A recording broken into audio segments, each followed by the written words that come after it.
नमस्कार, news point लेकर हाजिर हूं मैं राजीव। दोस्तों, राहुल गांधी ने आज फिर एक बड़ा ऐलान कर दिया है कि मैं जानता हूं कि आग से खेल रहा हूं मैं, लेकिन मैं डरने वाला नहीं हूं, क्योंकि मेरे परिवार ने मुझे सिखाया है कि कायर से डरना सबसे बड़ी कायरता है।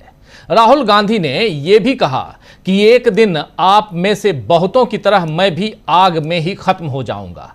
दोस्तों, यहां बताने की जरूरत नहीं है कि राहुल गांधी ये सब बीजेपी को निशाने पर लेते हुए ही कह रहे थे, जिसने एक नहीं बल्कि दसियों बार अलग अलग तरह से राहुल गांधी को दबाने के लिए कई उपाय किए।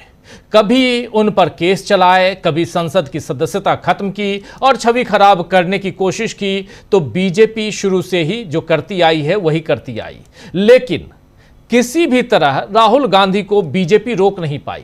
आप जानते हैं कि मोदी और अमित शाह राहुल गांधी को अक्सर शहजादा कहकर भी पुकारते हैं, ताकि गांधी परिवार पर वंशवादी राजनीति का ठप्पा लग सके। लेकिन राहुल गांधी ने आज बीजेपी के इस एजेंडे को भी ध्वस्त कर दिया। दरअसल कांग्रेस के एनुअल लीगल कॉन्क्लेव में जब राहुल गांधी भाषण देने खड़े हुए तो देश का राजा कैसा हो, राहुल गांधी जैसा हो के नारे लगे। इस पर राहुल गांधी ने साफ साफ कह दिया कि वो राजा नहीं हैं और न ही राजा बनना चाहते हैं। क्या कुछ कहा यहां पर राहुल गांधी ने, जरा उनकी जुबानी सुन लीजिए। चर्चा आगे बढ़ाएंगे। बहुत कुछ है इस पिटारे में, दिल्ली से लेकर बिहार तक, चुनाव आयोग से लेकर नरेंद्र मोदी की सियासत तक, सब कुछ। लेकिन पहले राहुल गांधी को सुनिए। नहीं बॉस, नहीं, मैं राजा नहीं हूं, राजा बनना भी नहीं चाहता हूं। मैं राजा के अगेंस्ट हूं, कॉन्सेप्ट के अगेंस्ट हूं। तो सुन रहे थे आप यहां पे, ना मैं राजा हूं ना राजा बनना चाहता हूं, मैं राजा के अगेंस्ट, राजा के कॉन्सेप्ट के अगेंस्ट हूं, यानी राजशाही नहीं, ये लोकतंत्र है, यही बताना यहां चाह रहे थे राहुल गांधी। राहुल गांधी का यह बयान बीजेपी को तगड़ा झटका है, क्योंकि एक के बाद एक उसके सारे एजेंडे को राहुल गांधी ध्वस्त कर रहे हैं। चुनाव आयोग से लेकर ईडी, सीबीआई जैसी जांच एजेंसियों का कैसा इस्तेमाल बीजेपी अपने फायदे के लिए करती है, इस पर भी कई बार विपक्ष आरोप लगा चुका है। अब राहुल गांधी ने कहा है कि उनके पास सबूत हैं कि चुनाव आयोग की तरफ से गड़बड़ी हुई है। वहीं अब बिहार में भी एसआईआर यानी स्पेशल इंटेंसिव रिवीजन के मुद्दे पर विरोध बढ़ता जा रहा है। तेजस्वी यादव ने आज फिर बड़ी धांधली के आरोप लगाए हैं। तेजस्वी यादव ने आज कहा है कि भाजपा के आदेश का पालन करने के चक्कर में चुनाव आयोग चुप्पा आयोग हो गया है। किसी मतदाता का मतदाता सूची से नाम हटाने का क्या आधार था, क्यों नाम हटाया गया, कैसे किसी मतदाता को अनट्रेसेबल माना गया, सूची से हटाए गए मतदाताओं को क्या अपील का अवसर मिला, ऐसे कई महत्वपूर्ण सवालों पर भाजपा के चुप्पा आयोग ने चुप्पी साध ली है। मानो चुप्पा आयोग ने एक पार्टी विशेष को चुनाव जिताने का फैसला ही कर लिया है। इसके साथ ही तेजस्वी यादव ने यह भी बताया है कि उनका अपना नाम भी वोटर लिस्ट में नहीं है, तो फिर वो चुनाव कैसे लड़ेंगे। जरा पहले ये बाइट सुन लेते हैं। इस वीडियो में तेजस्वी यादव कह रहे हैं, बता रहे हैं कि कैसे उनका नाम नहीं है। हालांकि इसके बाद चुनाव आयोग की तरफ से वहां के डीएम की सफाई आ गई, डिस्ट्रिक्ट मजिस्ट्रेट पटना के, उनकी सफाई आई। लेकिन पहले सुनिए तेजस्वी यादव को। यही है ना मेरा, ये एप्लीकेशन है, मेरा भी नहीं है। हम चुनाव कैसे लड़ेंगे? अभी तो देखिए, ये चुनाव आयोग का एप्लीकेशन है और मेरा ईपीआईसी नंबर हमने इसमें डाला है। ईपीआईसी नंबर अगर आप चाहें तो हम बता भी दें।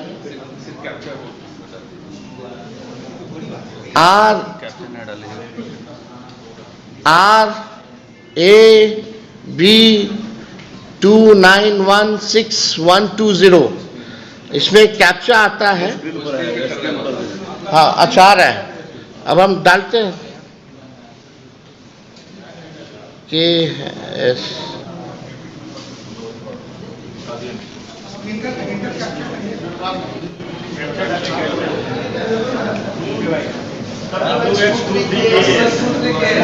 WNRN। अच्छा, उस पर दूसरा चल रहा है।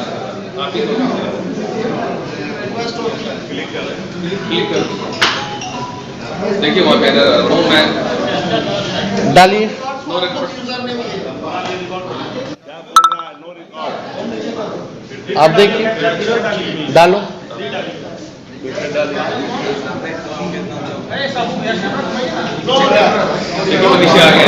नीचे लिख रहा है, देखिए, no record found. What does it mean?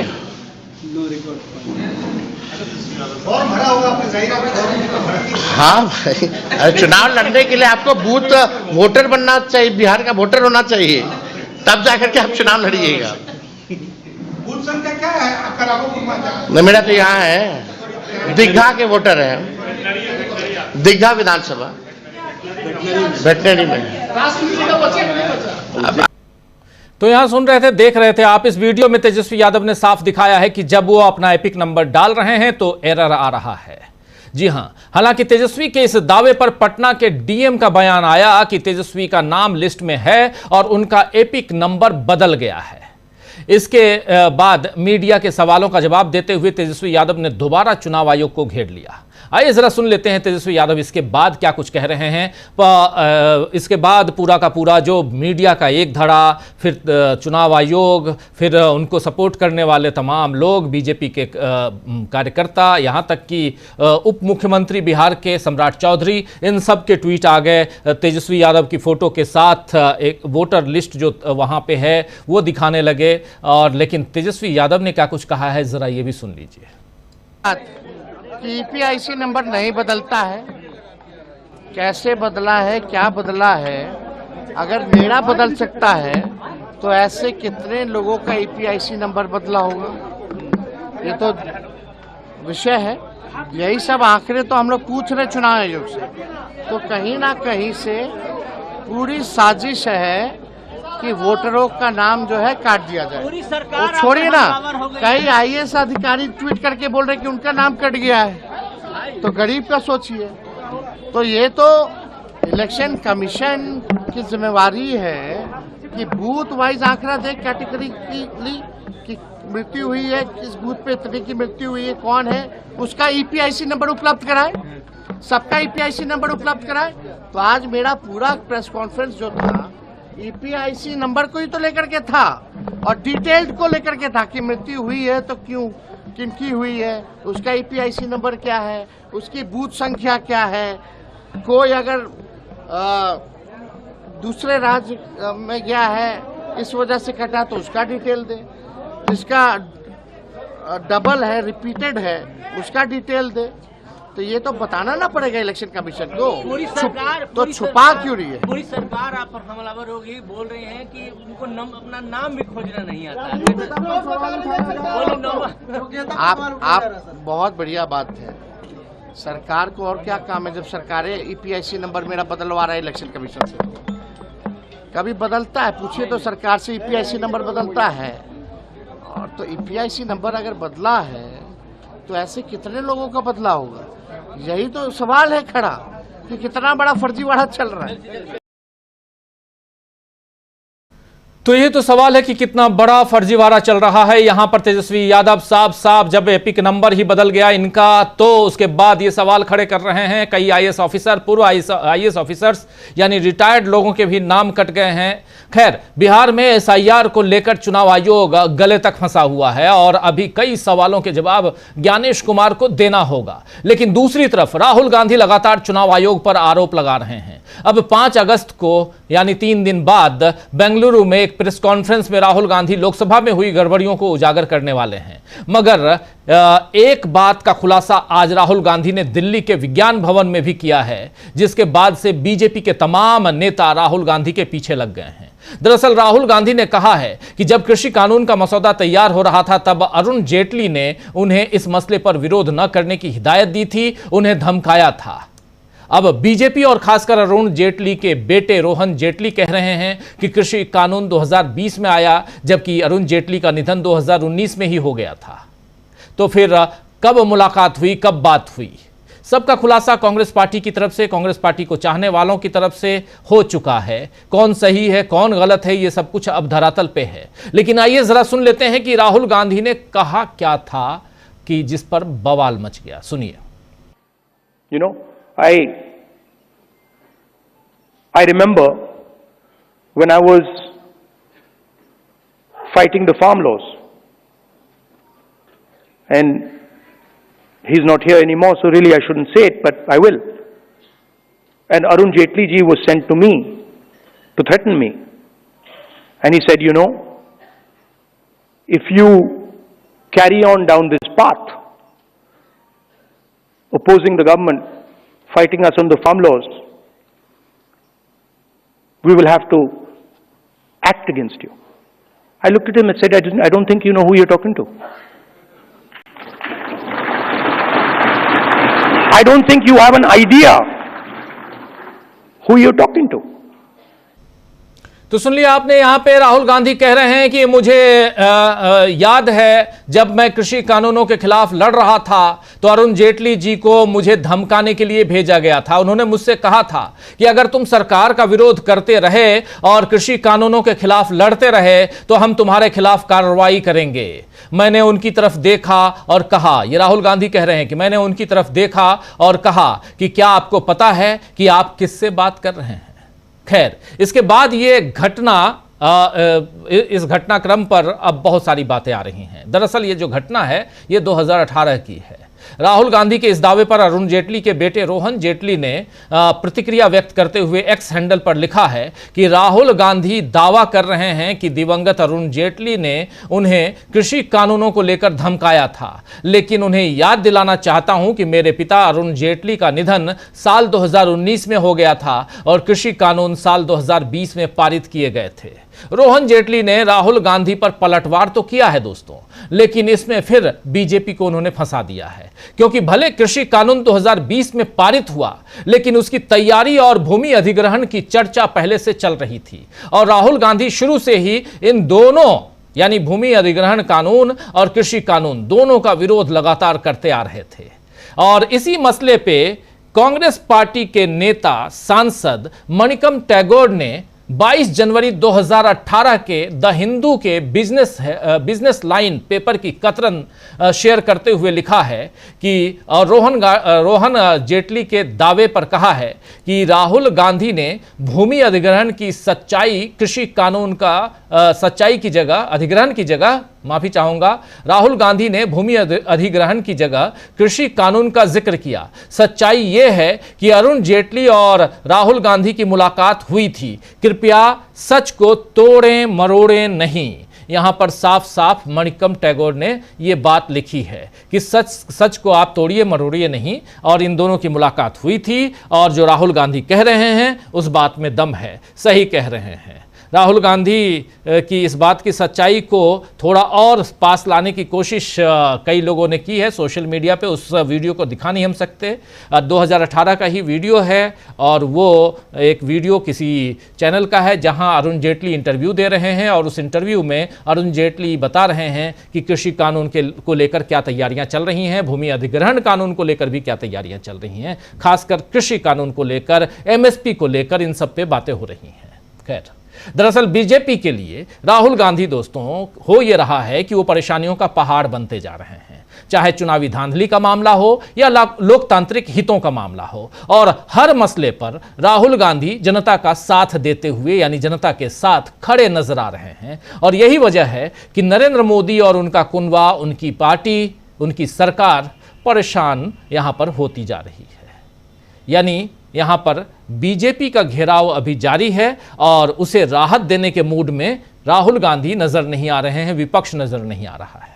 ऐसे में किस तरह खुद को बचाएगी बीजेपी, आज इस पर चर्चा करेंगे। राहुल का नया धमाका क्या है, इस पर चर्चा करेंगे, जो आपके सामने हम रख चुके हैं। और SIR पर तेजस्वी यादव ने कैसे खोल दी है पोल, इसकी चर्चा करेंगे। और इन सब के बीच कैसे फंसा हुआ है चुनाव आयोग और कैसे फंसे हुए हैं नरेंद्र मोदी और उनकी सरकार, इस पर चर्चा करेंगे। हमारे साथ कुछ वरिष्ठ साथी जुड़े हुए हैं, उनसे आपका पहले परिचय करवाता हूं, आगे बढ़ते हैं। जरा स्क्रीन पर देखिए, 3 वरिष्ठ साथी, ऊपर राहुल गांधी दिखाई दे रहे थे, लग रहा था कि वो भी बैठ गए हैं।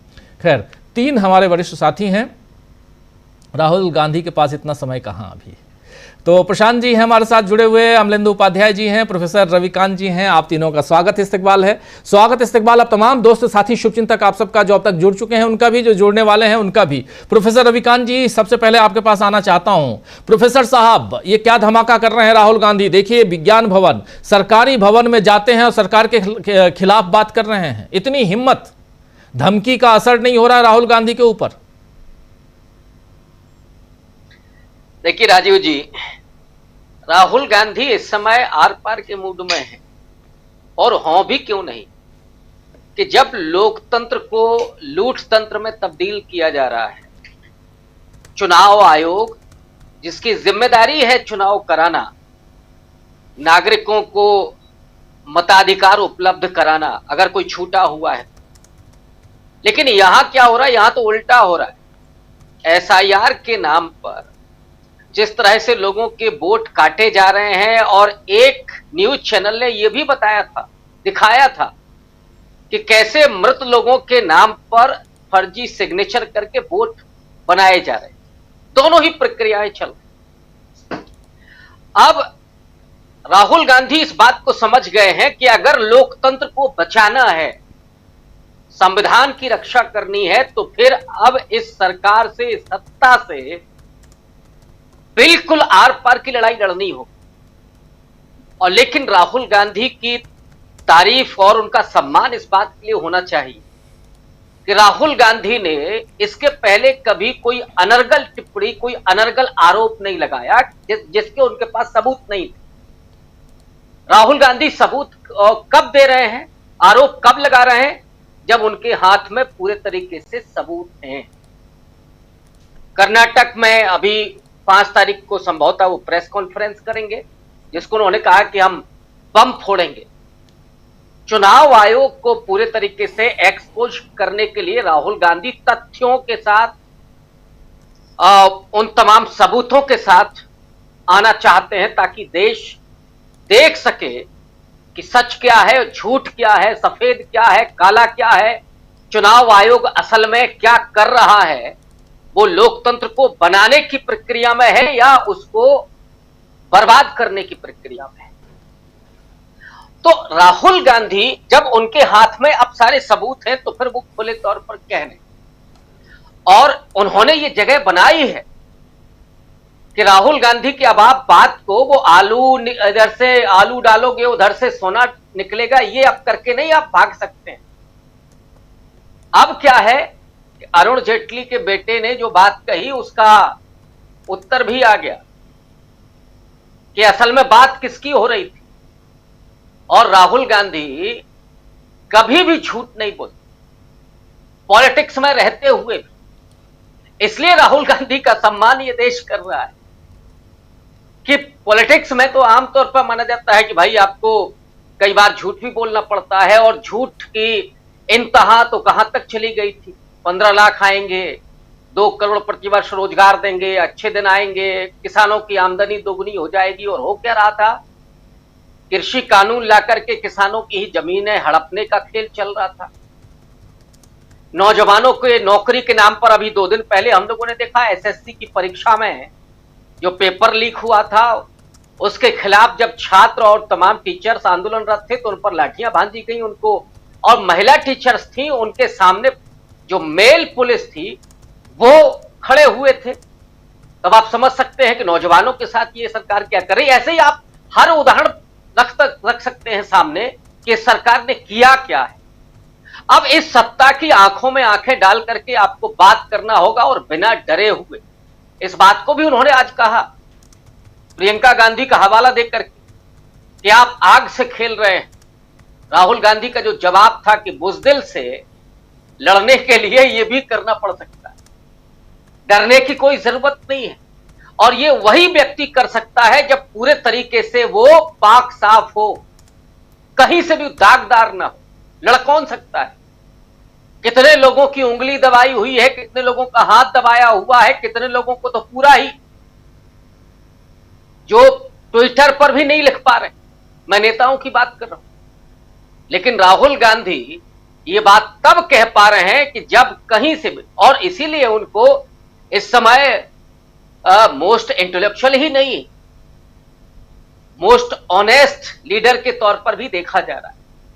आज तो उन्होंने एक और धमाका किया, हमारा नेता होगा, राजा होगा। इस बात जो नारेबाजी हो रही थी कि देश का राजा कौन होगा, राहुल गांधी ने कहा कि मैं इस मिजाज का ही नहीं हूं, इस थ्योरी को ही मैं स्वीकार करता हूं, लोकतंत्र में कोई राजा नहीं होता। लोकतंत्र में तो जनता राजा होती है, जनता चुनती है। प्रधानमंत्री हो, मुख्यमंत्री हो, इन सबको कौन चुनता है? जनता चुनती है। लोकतंत्र की असली ताकत तो नागरिक है। और जब ये बात राहुल गांधी कह रहे हैं तो मैं फिर से दोहराऊंगा कि राहुल गांधी जानते हैं कि उनके पास ऐसा कुछ भी नहीं है जिससे डराया जा सके। 50-50 घंटे ईडी ने बिठा करके रखा और निकला क्या? राहुल गांधी से ईडी का ऑफिसर कहता है कि साहब आप डरते नहीं है, आप नरेंद्र मोदी से लड़ सकते हैं। यहां निर्भय होना पड़ेगा। और जो निर्भयता अंग्रेजों के सामने महात्मा गांधी के पास थी, नेहरू के पास थी, सरदार भगत सिंह के पास थी, बाबा साहब अंबेडकर के पास थी, जो आंखों में आंखें डाल करके अंग्रेजी हुकूमत से बात कर रहे थे, और इनके सबके उदाहरण दिए जा सकते हैं। आज राहुल गांधी उसी तरह के जो आज के अंग्रेज बैठे हुए हैं, जिसे कभी भगत सिंह ने कहा था कि क्या फर्क पड़ेगा अगर गोरे अंग्रेज चले गए तो काले अंग्रेज राज करेंगे, लेकिन असल में ये जो अंग्रेज हैं वो अपने ही लोगों को, इस देश में कोई विदेशी थोड़े ही है, ये पूरा देश हम सबका है। एक आइडियोलॉजिकल फाइट हो सकती है, पक्ष और विपक्ष हमेशा से रहा है, लेकिन सत्ता पक्ष और विपक्ष मिलकर के सरकार बनती थी। आज तो क्या है कि विपक्ष मुक्त भारत चाहिए, कांग्रेस मुक्त भारत चाहिए। ये कभी किसी ने, ये वही लोग कर सकते हैं जो भारत के संविधान से डरते हैं, जो डॉक्टर अंबेडकर की आइडियोलॉजी से डरते हैं, जो गांधी के सत्याग्रह से डरते हैं, जो नेहरू के धर्मनिरपेक्ष और लोकतांत्रिक मूल्यों से डरते हैं। उनको मनुस्मृति के आधार पर संविधान चाहिए, और इसीलिए उन्हें विपक्ष मुक्त भारत चाहिए, आज्ञा पालक समाज चाहिए, 5 किलो राशन वाला समाज चाहिए। जो बोले उसको जेल में डाल दो जी, उस पर FIR करवा दो, उसके धमकी दिलवा दो। ये जो स्थितियां हैं, और कौन कौन से फ्रिंज एलिमेंट हैं जिनको मोदी जी फ्रिंज एलिमेंट कह देते हैं। उन्होंने गोरक्षकों को गुंडा कह दिया था, लेकिन उन पर नकेल नहीं कसी गई। ये जो स्थितियां हैं, इन स्थितियों में राहुल गांधी जैसा ही एक योद्धा चाहिए, और वो योद्धा नहीं कि जिसको राजा बनना है, एक वो योद्धा जो दलितों, पिछड़ों, माइनॉरिटी, महिलाओं, जिन्हें संविधान ने नागरिक अधिकार दिया, तमाम सांस्कृतिक वर्चस्व से मुक्ति दिलाई और इंसान बनाया। समता, स्वतंत्रता का जो सपना था इस देश के स्वाधीनता आंदोलनकारियों का, वो सपना भारत के संविधान में निहित है। लेकिन ये वो लोग हैं जो कहते हैं कि अब की बार 400 पार और संविधान बदलना है, संविधान बदल के रख देना है, और मनु इसमें अनकही बात तो वही थी। राहुल गांधी ने पकड़ लिया, और राहुल गांधी ने वो जो धूल छटाई है, याद तो उनको आती होगी कि क्या हुआ है। कभी ये सत्ताधारी लोग जब देखते होंगे आईने में और सोचते होंगे कि हमने कितनी सीटें जीती हैं असल में लोकसभा चुनाव में, तो वो क्या अपनी आत्मा को वो धैर्य दिला पाते होंगे? नहीं। और आज उनके सामने राहुल गांधी जिस तरह से खड़े हुए हैं सीना तान करके, उसने उनके रात की नींद और दिन का चैन बर्बाद कर दिया। इसीलिए आप झूठ बोलिए, फिर से झूठ बोलिए। जबकि खबर यह भी आ रही है कि जनपद के जहां पर राहुल गांधी रहते थे, वहां के जो मीटिंग रजिस्टर है उसमें भी अरुण जेटली का नाम है। माने सारे सबूतों के साथ। राहुल गांधी वो नहीं है जो जुमलेबाजी करे, और मुझे लगता है कि इस देश के लोग भी इस बात को नहीं स्वीकार करेंगे कि राहुल गांधी ने कोई झूठ बोला होगा। अब वो दौर और था जब आप कहें कि राहुल गांधी कह रहे हैं कि इधर से आलू डालेंगे उधर से सोना निकलेगा। ये फेक न्यूज की जो फैक्ट्री है, अब उसमें आग लग चुकी है। लोग जान चुके हैं उस सच को कि सच क्या है, और सच का नाम, ईमानदारी का नाम राहुल गांधी है। आज की तारीख में एक योद्धा का नाम जो लोकतंत्र और संविधान के लिए खड़ा है, उसका नाम राहुल गांधी। बिल्कुल बिल्कुल। प्रशांत जी, राहुल गांधी की बात हो रही है, लेकिन दूसरी तरफ वहां तेजस्वी यादव को लेकर भी कंट्रोवर्सी आज दिन भर चलती रही। तेजस्वी यादव ने अपनी वोटर लिस्ट में अपना नाम नहीं देखा, तो उन्होंने और फिर बाद में पता चलता है एपिक नंबर। क्या एपिक नंबर बदल जाता है? ज़रा एक ये सवाल है, इंपॉर्टेंट सवाल आपके सामने रखना चाह रहा हूँ कि क्या एपिक नंबर जो पहले से बना आ रहा है और चुनाव आयोग ने कहा है कि जो पुराना है वही एपिक नंबर आगे रहेगा, नए लोग जो जुड़ेंगे नया एपिक नंबर आएगा, लेकिन पुराना जो है वो तो पुराना ही रहता है। यहाँ अचानक एपिक नंबर कैसे बदल गया तेजस्वी यादव का? एक टेक्निकल सवाल ये है।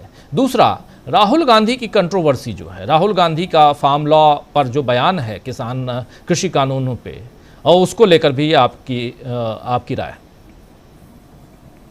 देखिए, दो महत्वपूर्ण सवाल हैं आज। एक, इलेक्शन कमीशन का जो ड्राफ्ट आ गया उसमें तेजस्वी का नाम नहीं, उसमें बहुत सारे विचित्र घटनाएं सामने आ रही हैं। तो SIR एक खबरों में है और दूसरा जो राहुल गांधी, इन दोनों पे बात रखूंगा अपनी। और पहले SIR की बात करते हैं। देखिए, 2-3 तथ्य हम लोग समझ ले राजीव जी, जो चुनाव आयोग कह रहा है वो कितना गलत और झूठ कह रहा है।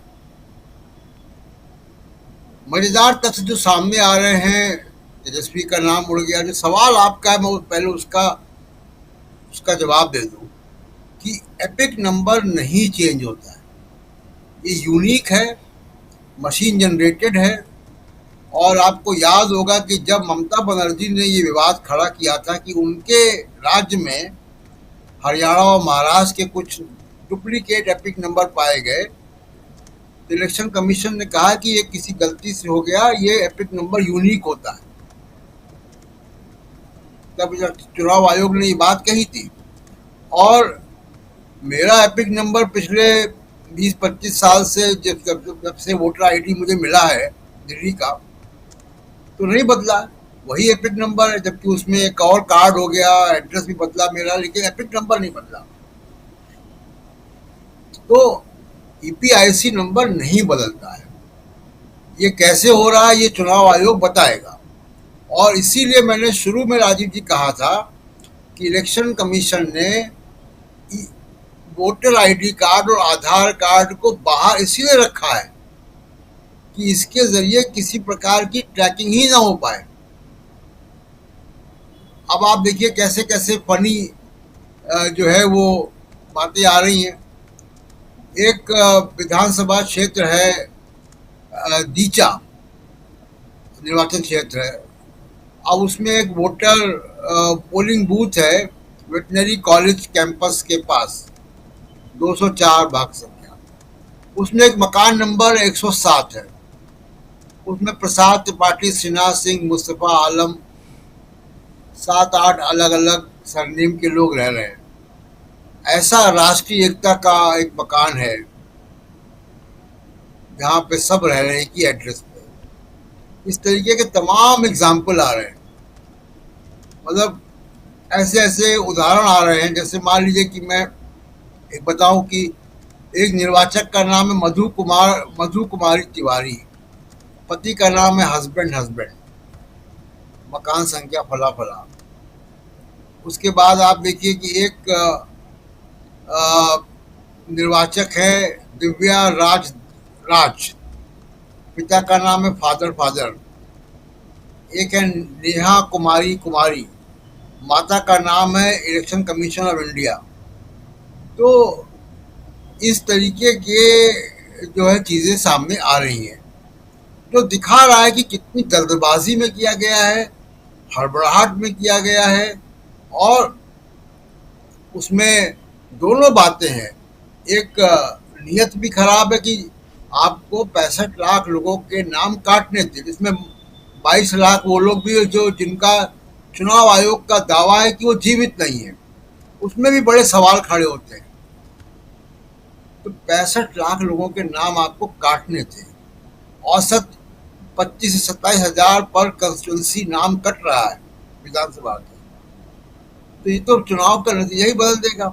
अब जरा एक बार राजीव जी, 2003 में चुनाव आयोग कहता है कि 2003 में उन्होंने इंटेंसिव रिवीजन किया था।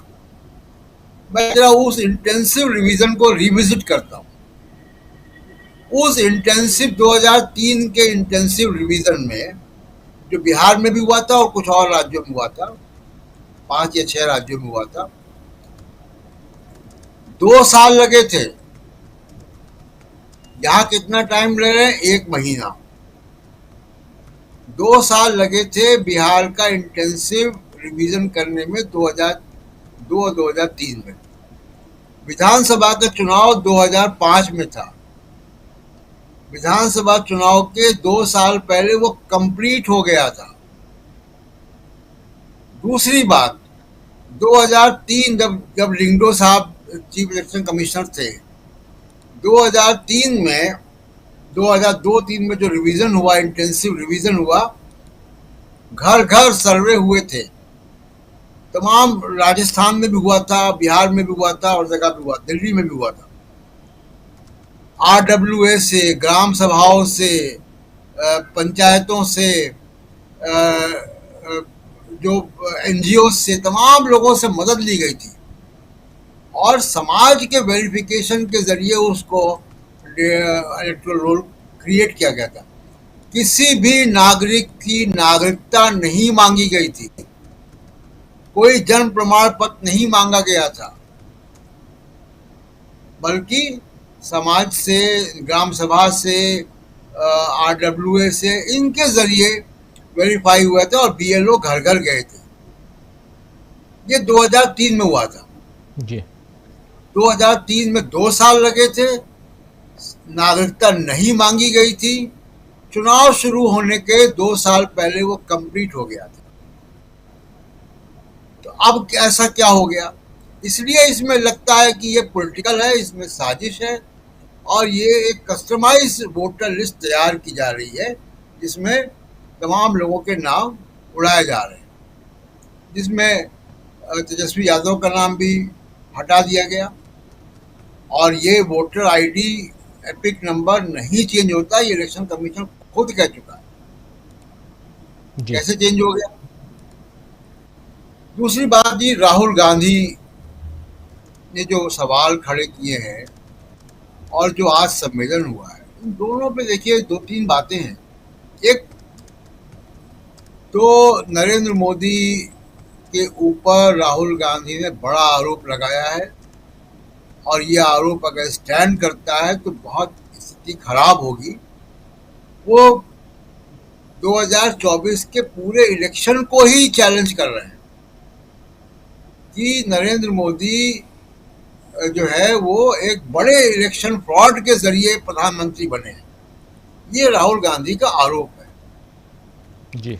वो आरोप अगर आगे बढ़ता है, उसमें उस पर बहस होती है, तो ये बहुत गंभीर आरोप होगा और किसी प्रधानमंत्री पे पहले की सरकार पे इतना बड़ा आरोप नहीं लगा विपक्षी दल के द्वारा। और राहुल गांधी बहुत गंभीरता से कई दिनों से कह रहे हैं कर्नाटक की एक लोकसभा सीट पे वो साबित करेंगे और अगर वो सच साबित होता तो इसका पैटर्न पूरे देश में दिखाई देगा और ये पैटर्न दिखाई देगा तो ये बहुत ही शर्मनाक और राजनीतिक रूप से बड़ा हलचल पैदा करने वाला ये मामला होगा।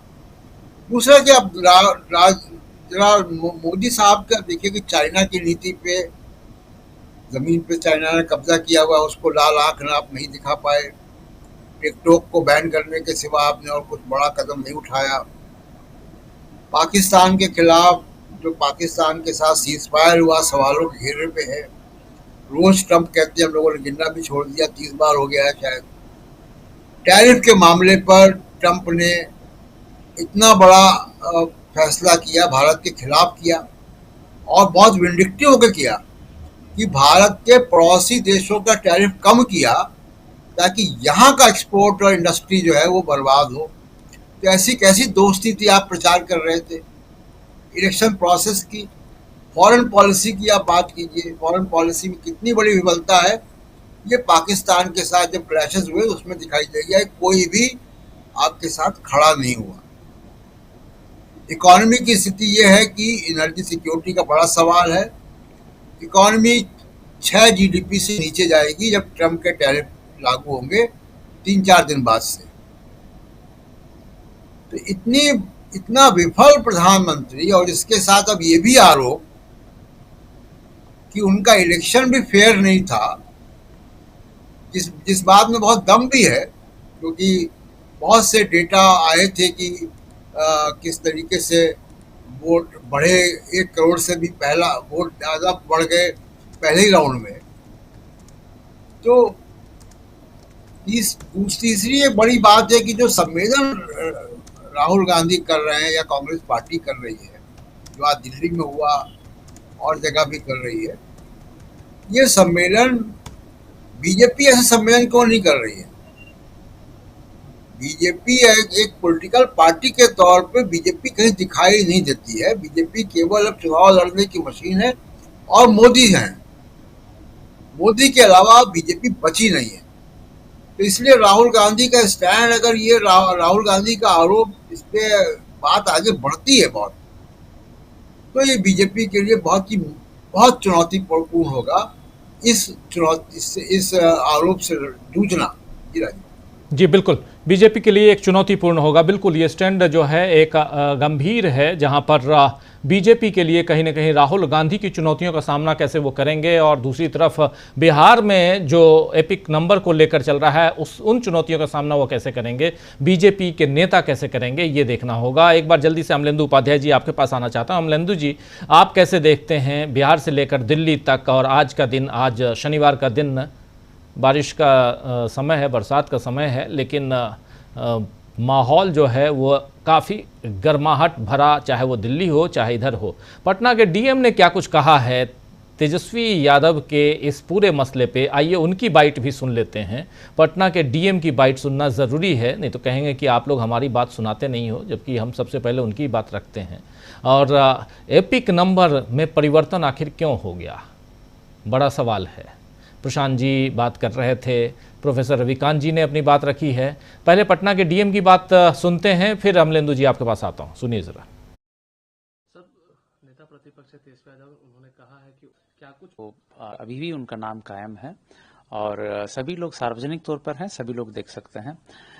दूसरा, जो एपिक नंबर के बारे में वो कह रहे हैं, जो एपिक नंबर हमारा पास उपलब्ध है, जो गहन पुनरीक्षण के पहले उनके नाम के साथ जुड़ा हुआ एपिक नंबर, वो एपिक नंबर उनके द्वारा भी सेम एपिक नंबर को 2020 के विधानसभा चुनाव में समर्पित किया गया। सो इसमें कहीं कोई कंफ्यूजन नहीं है, और बहुत साफ तौर पर मैं कहना चाहता हूं कि पटना जिला के सभी निर्वाचकों से अनुरोध है कि थोड़ा संयम रखें। अपना नाम या एपिक नंबर से आप अपना ड्राफ्ट रोल में नाम देख सकते हैं, कहीं कोई दिक्कत नहीं है। आपकी सेवा के लिए BLO, ERO हम लोग हैं। 1950 भारत निर्वाचन आयोग द्वारा जारी किया है, जिसमें आप क्वेरीज कर करके आप सफाई ले सकते हैं, या कोई भी क्वेरी आप करेंगे जरूर आपको जवाब मिल जाएगा। तो कहीं कोई इसमें कंफ्यूजन नहीं। लेकिन सर, जो नेता प्रतिपक्ष ने अपना एपिक नंबर जारी किया, उसमें तो वो नॉट फाउंड कर क्या वो, और जो नंबर जारी हुआ आप लोग की तरफ से, जो आपने भी ट्वीट किया, क्या वो दोनों नंबर तो डिफरेंट बता रहा है एपिक नंबर? नहीं, उनके द्वारा अफिडेविट में 2020 के इलेक्शन में उनके द्वारा जो नॉमिनेशन के दौरान अफिडेविट फाइल होता है, उसमें यही नंबर उन्होंने दिया है। जो डॉक्यूमेंट्स दिया उसमें यही नंबर है जो हम बता रहे हैं। अब और कोई एपिक कार्ड वो अगर दिखा रहे हैं तो उसको देखना पड़ेगा। वो 2020 में उनके द्वारा दिया गया एपिक कार्ड के आधार पर ही उन्होंने नॉमिनेशन भी किया है, और अभी भी वही एग्जिस्ट कर रहा है, उसमें कहीं कोई चेंज नहीं है। क्या सर कोई SIR के बाद कोई एपिक नंबर भी चेंज?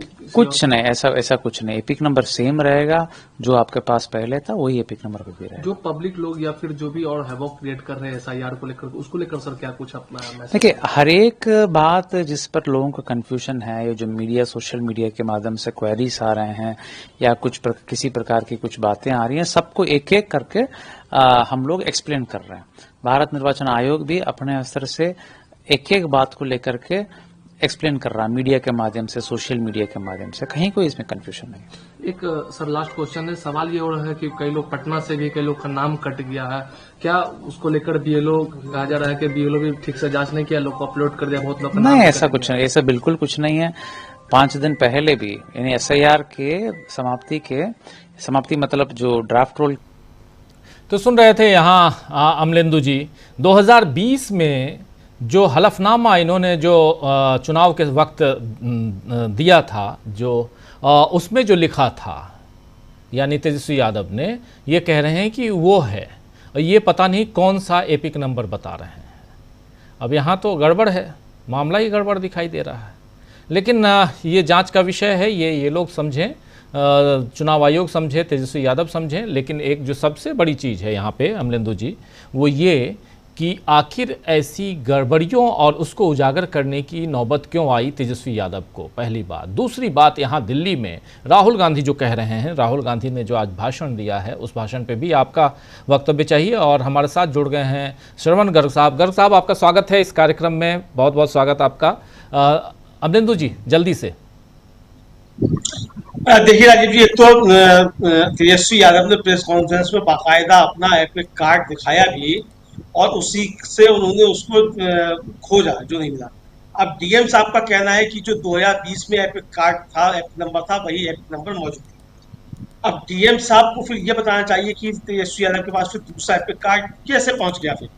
तो ये तो अगर एक व्यक्ति के दो एपिक कार्ड है तो भी ये घपला है, तो यहाँ भी चुनाव आयोग की चीज पकड़ी जा रही है फिर। तो अब ये तो फिर चुनाव को बताना चाहिए, ये तो और ज्यादा घपले की बात हो गई।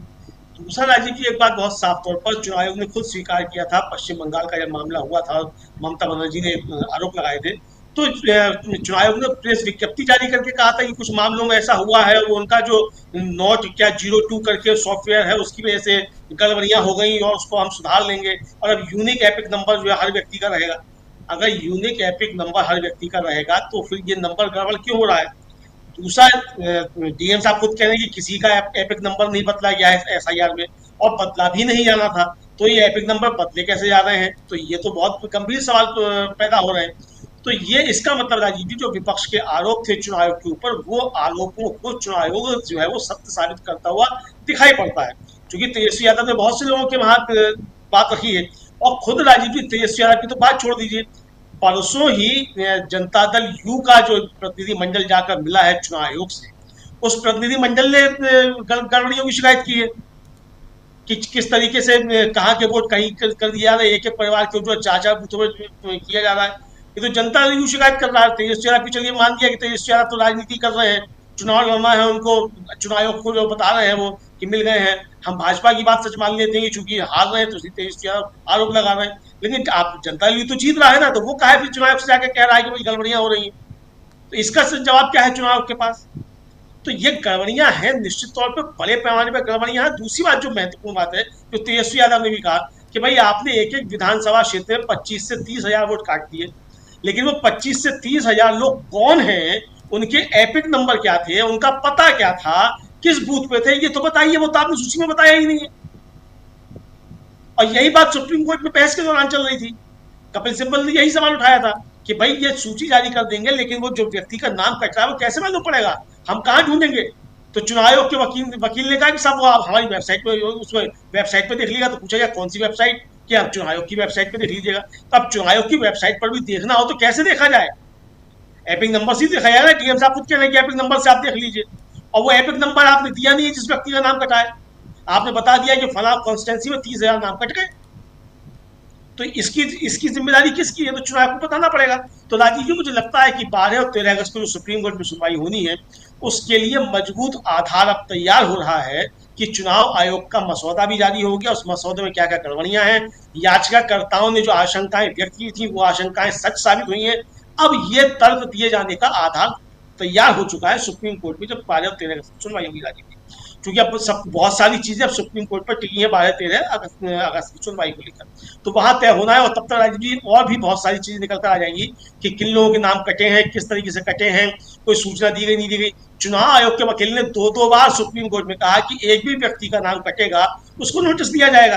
तो यहाँ बताया जाए कि आपने 65 लाख लोगों के नाम काटे, तो 65 लाख लोगों को 65 लाख नोटिस गए तो किस माध्यम से गए, ईमेल से गए कि डाकिया गया, किस माध्यम से गए, और अगर गए तो वो वापस लौट के आए नोटिस क्या, या किसी ने रिसीव किए, ये सारे जवाब तो देने पड़ेंगे चुनाव आयोग को, क्योंकि आपने कहा है कि एक एक व्यक्ति को दिया जाएगा। तो ये चुनाव आयोग के ऊपर बहुत सारे सवाल खड़े होते हैं। निश्चित तौर पे ये गड़बड़ियां जो है वो सामने निकल कर आ रही है चुनाव आयोग की। अब राजीव जी, आज जो राहुल गांधी ने वहां से ऐलान किया है, खासतौर से उनका जो लीगल सेल का जो उनका कन्वेंशन था, उसमें एक बात फिर राजीव इस बात निकल कर आई कि संविधान की लड़ाई अभी भी जारी है और संविधान की लड़ाई बहुत महत्वपूर्ण है। और ये साफ तौर पर कहा गया राहुल गांधी की तरफ से कि इन्होंने संविधान बदलने के लिए चुनाव आयोग के माध्यम से ये सब खेल किया था 2024 के लोकसभा चुनाव में। और राजीव जी, पूरे लोकसभा चुनाव के दौरान कम से कम मैं तो ये कह रहा था कि अगर ईमानदारी से स्वतंत्र, निष्पक्ष और पारदर्शी चुनाव हो रहा है तो भारतीय जनता पार्टी 140 से 141 सीट नहीं ला रही। और अब राहुल गांधी जो है ये कह रहे हैं कि ये घपले से जीता गया है चुनाव और नरेंद्र मोदी ईमानदारी के वोटों से प्रधानमंत्री नहीं बने। अब राहुल गांधी अगर एक लोकसभा क्षेत्र का भी राजीव जी इस तरीके का देते हैं, अब सवाल ये पूछा जा रहा है, अब जो डिजिटल फॉर्मेट में दी गई है या SIR की कॉपी भी राजीव जी, वो मशीन रीडेबल फॉर्मेट नहीं है, ना वो स्कैन हो सकता है ना वो कॉपी हो सकता है। तो घपला अगर पकड़ना हो तो कैसे पकड़ा जाएगा? तो इसीलिए मशीन रीडेबल फॉर्मेट में नहीं दिया रहा है इसको सूचियों को चुनाव आयोग, ये साफ तौर पर समझ में आ गया है। तो अब इसका मतलब राहुल गांधी बड़े लड़ाई की तैयारी कर रहे हैं। SIR के जो मसौदा सूची आ गई है उसमें एक और जुड़ गया है कदम राहुल गांधी की इस लड़ाई में, और ये लड़ाई कुल मिलाकर संविधान को बचाने की लड़ाई है। चुनाव आयोग के खिलाफ भी लड़ाई जो है वो संविधान को बचाने की लड़ाई है, और अगर मतदाता का मताधिकार ही नहीं बचेगा तो संविधान भी नहीं बचेगा। जी जी बिल्कुल। गर्ग साहब, आपके पास आना चाहता हूं। हम लोग बातें कर रहे हैं दो गंभीर मसलों पे। एक बिहार में SIR को लेकर कल के बाद से आज तक जो कुछ हुआ, आपकी पैनी निगाह उधर है ही, और दूसरी तरफ इधर राहुल गांधी का आज का भाषण जिसमें उन्होंने अरुण जेटली का नाम लिया। उसके बाद बीजेपी परेशान है और हमलावर है राहुल गांधी के ऊपर कि राहुल गांधी झूठ बोल रहे हैं। आपकी टिप्पणी? देखिए, दोनों चीज़ें एक साथ हुई हैं, बल्कि तीन चीज़ें एक साथ हुई हैं। राहुल गांधी ने जो कल कहा था कि वो एटम बम फोड़ने वाले हैं 5 तारीख को, और ब्लैक एंड वाइट में पूरा का पूरा फुल प्रूफ वो बताने वाले हैं कि किस तरह से, और ये भी कहा था कि वो छोड़ेंगे नहीं, मतलब ये जो अधिकारी जिम्मेदार हैं उनको रिटायरमेंट के बाद तक नहीं छोड़ेंगे। इसका मतलब है कि कोई बहुत बड़ी तैयारी के साथ राहुल गांधी बात कर रहे हैं। कोई, मेरे ख्याल से ये मौका हवा में बात करने का नहीं है। बहुत, आज जो उनका भाषण था वो तो बहुत ज़बरदस्त था। मैंने, जो देश ने ऐसा कभी भाषण सुना नहीं होगा कि कायरों से डरना नहीं है, कायरों से डरना ही कायरता है, और सत्तारूढ़ दल की पूरी जो आइडियोलॉजी है वो कायरता पर निर्भर है। और ये कहना कि वो जानते हैं कि आग से खेल रहे हैं। इम्पोर्टेंट चीज़ जो राहुल गांधी ने कही वो ये कि गांधी जी की जवानी भी जेल में बीती, वल्लभ भाई की भी जेल में बीती, नेहरू जी की भी जेल में बीती। एक बड़ी तैयारी राहुल गांधी की दिखती है, और उस तैयारी के पीछे जो उनका सोच जो नजर आता है वो ये आता है, वो जब ऐसा कह रहे हैं तो उसमें एक तरह का सोच ये नजर आता है कि ये सरकार किसी भी हद तक जा सकती है। मतलब इसमें जो छुपा हुआ है वो ये नहीं छुपा हुआ है कि राहुल गांधी आग से खेलने को तैयार हैं और उनको पता है कि क्या हो सकता है। छुपा हुआ ये है कि सरकार कुछ भी कर सकती है, और वो ज्यादा चिंता की बात है।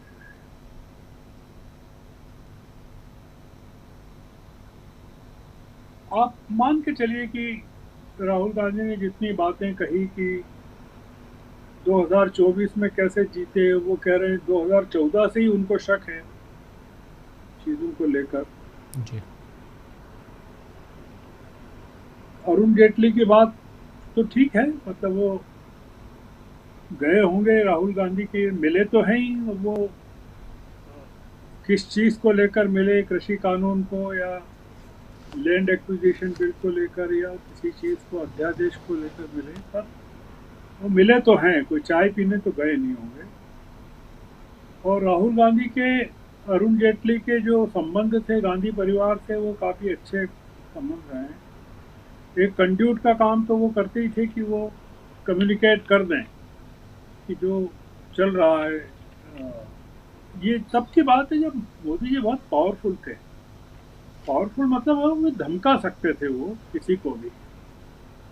ये उस जमाने की बात राहुल गांधी बता रहे हैं। आज की तारीख में तो मोदी जी के पास न तो कोई आदमी है जिसको भेजें और न प्रधानमंत्री की कोई हिम्मत हो सकती है कि वो राहुल गांधी को कुछ बोले, क्योंकि राहुल गांधी तो खुलेआम कह रहे हैं कि election commission is dead and economy is dead. मतलब वो पूरी सत्ता को चुनौती दे रहे हैं।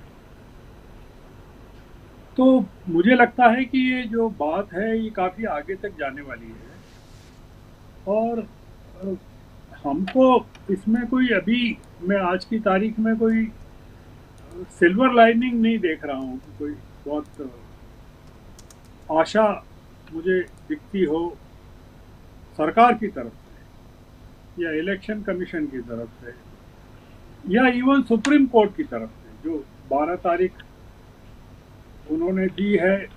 अब आप सोचिए कि 12 तारीख को पार्लियामेंट खत्म हो जाएगी, मतलब छुट्टी पर चली जाएगी।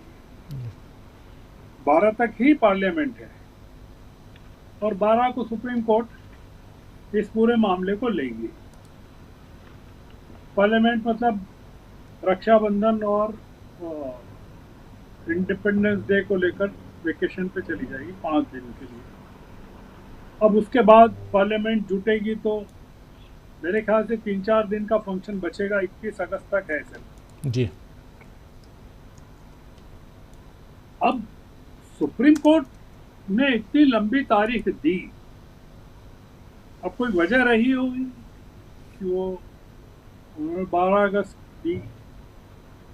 अगर सुप्रीम कोर्ट को लगता अर्जेंसी लगती तो वो पहले की भी तारीख दे सकते थे। सुप्रीम कोर्ट को लगता तो वो इसको आदेश दे सकती थी कि आप वोटर आईडी को और आधार कार्ड को मानना ही पड़ेगा। दोनों हियरिंग में सलाह दी गई कि आप इसको स्वीकार करिए। इलेक्शन कमीशन ने नहीं माना। अब आप सोचिए कि 65,63,000 मतदाता बाहर कर दिए। उसमें वो कह रहे हैं कि 36 लाख ने अपना पता बदल लिया। तो भाई पता बदल लिया तो उनके आधार कार्ड होंगे, उसमें भी पता चेंज हुआ होगा। आदमी जब पता बदलता है, चाहे नौकरी के लिए बदले या किसी भी कारण से बदले, तो अपने डॉक्यूमेंट्स चेंज करता है। वोटर आईडी भी चेंज करता है, पता चेंज करता है। एपिक नंबर चेंज नहीं होता है, बाकी चीजें तो चेंज करवा ही सकता है। राशन कार्ड में चेंज करवाता है, तो ऐसा तो है नहीं। तो ये 22 लाख लोग अपने पते पर नहीं मिले तो कहाँ गए? आपने ये तो बता दिया कि कितने लोग मर गए। मरने वालों की संख्या भी आपने जो बताई है वो बहुत ज़बरदस्त है। 22 लाख लोगों को आपने डेट बताया जी। तो कोई रिकॉर्ड होगा 22 लाख लोगों का। और 7 लाख लोगों के आप बता रहे हैं कि दोहरे नाम है, 2 जगह नाम है। वो हम मान के चल सकते हैं कि दोहरे हो सकते हैं। पूरा का पूरा मामला जिस तरह से अंजाम दिया गया 1 महीने में, और जो मीडिया ने पूरा का पूरा एक्सपोज किया है, और महाराष्ट्र को लेकर जो एक्सपोजर्स हुए हैं कि इनकी फडणवीस की कॉन्स्टिट्यूएंसी में 8% वोटर्स बढ़ गए। जितने वोटर्स एडल्ट वोटर्स रजिस्टर्ड नहीं थे, उनसे ज़्यादा वोटर्स विधानसभा में उपस्थित हो गए। 9 करोड़ 50 लाख के बजाय 9 करोड़ 70-75 लाख हो गए। सरकार को सब पता है राजीव जी, इलेक्शन कमीशन को सब पता है। हमको ये सोचना चाहिए शंका उत्पन्न करना चाहिए, हो सकती है कि कोई बहुत बड़ा षड्यंत्र है और ये मामला इलेक्शन कमीशन का नहीं है या इलेक्शन कमीशन तक सीमित नहीं है। ये इसके जो नीति निर्धारण जो हो रहा है वो कहीं और से हो रहा है। तो सेबी में क्या होता था आप बताइए मुझे। सेबी को लेकर इतने आरोप लगे, इतनी चीजें हुई, कोर्ट में गया मामला, क्या हुआ? क्या वो रिटायर हो गई? वो राजीव कुमार चले गए, आप बताइए वो क्या हुआ उनका? अब ये आ गए नए। तो इसलिए मुझे लगता है कोई बड़ी चीज चल रही है और राहुल गांधी को समझ में आ गया है कि उस बड़ी चीज पर प्रहार करना जरूरी है। वो अब एक बड़े ऑफेंसिव में चले गए हैं, वो छोटी चीजों पर ध्यान नहीं दे रहे हैं। तो इसलिए ये जो लड़ाई है, राहुल गांधी का जो आज का भाषण है, बहुत उसमें बहुत संकेत हैं सारे भाषण में, एक एक बात में संकेत है। वो जो हमारी आज़ादी की लड़ाई, अगस्त क्रांति जिसको कहते हैं, ये उसके पहले का भाषण है। आप अगर देखें कि अगस्त में क्या हुआ था आज़ादी की लड़ाई में 1942 में, कैसे भारत छोड़ो आंदोलन हुआ था, ये जो पूरा का पूरा मामला है अगस्त में जो पैदा हो रहा है, 5 तारीख को जो बंगलोर में वो कहेंगे, जो पेश करेंगे, इलेक्शन कमीशन में हड़बड़ाहट काफ़ी है। राहुल गांधी ने जैसे ही कल कहा, बिल्कुल तुरंत खंडन आ गया, कहा कि डरा रहे हैं, धमका रहे हैं, इलेक्शन कमीशन को टेरराइज कर रहे हैं। तो ये पैनिक रिएक्शन जो है वो अलग किस्म का। और आप एक चीज जो देखिए कि पूरा विपक्ष इस समय राहुल गांधी के साथ खड़ा हुआ है, पूरा विपक्ष। ऑपरेशन सिंदूर में भी आप देखिए किस तरह से विपक्ष ने भाषण दिए, किस तरह से राहुल के पीछे राज्यसभा में और खड़गे जी के पीछे, राहुल के पीछे लोकसभा में, खड़गे जी के पीछे राज्यसभा में, पूरा का पूरा विपक्ष था। ये लड़ाई बहुत निर्णायक मोड़ पर है राजीव जी। सरकार इस समय काफी घिरी हुई है चारों तरफ से। अमेरिका के राष्ट्रपति कह रहा है कि आपकी तो डेड इकोनॉमी है, आपको आपके ऊपर बांग्लादेश और पाकिस्तान से ज्यादा टैरिफ लगा दी गई हैं, आपको डरा रहे हैं, धमका रहे हैं कि आप तेल नहीं खरीद सकते रूस से, हथियार नहीं खरीद सकते। फंसी हुई है सरकार ये चारों तरफ से। और जो पूरे के पूरे राहुल गांधी जिन चीज़ों को कह रहे थे इतने सालों से, वो सारी चीज़ें सही साबित हो रही हैं और जनता पूरी देख रही है। असल में दिक्कत क्या है कि जनता पूरी देख रही है, साहस के साथ बोल रही है जनता। अगर आप देखें, सोशल मीडिया पर देखें या और चीज़ों पर देखें। आप एक ही उदाहरण देता हूँ, तो छत्तीसगढ़ में 2 ईसाई ननों को गिरफ्तार कर लिया गया जी। वहाँ हुकूमत बीजेपी की है, हिला के रख दिया वहाँ के पूरे जो ये अलग बात है, वृंदा करात पहुँच गई, तमाम वहाँ का मीडिया, वहाँ के नागरिक, जमानत मिली उनको दोनों को जी। अब इसका परिणाम क्या होगा? केरल के चुनाव पर होगा। आपने जो कैथोलिक चर्च की 2 नन्स को बिना किसी अपराध के पकड़ लिया, ये भुगतेंगे। ये जगह जगह जो हो रहा है वो इनके गले में फंसने वाला है जी। बिल्कुल आप सही कह रहे हैं, बिल्कुल सही कह रहे हैं। गर साहब आपके पास दोबारा आता हूं। और सबसे बड़ी चीज़ कि इसका असर न सिर्फ केरल के चुनाव पे, इसका असर डोनाल्ड ट्रंप के प्रतिक्रियाओं पर भी जो हो रहा है उस पर भी पड़ता होगा।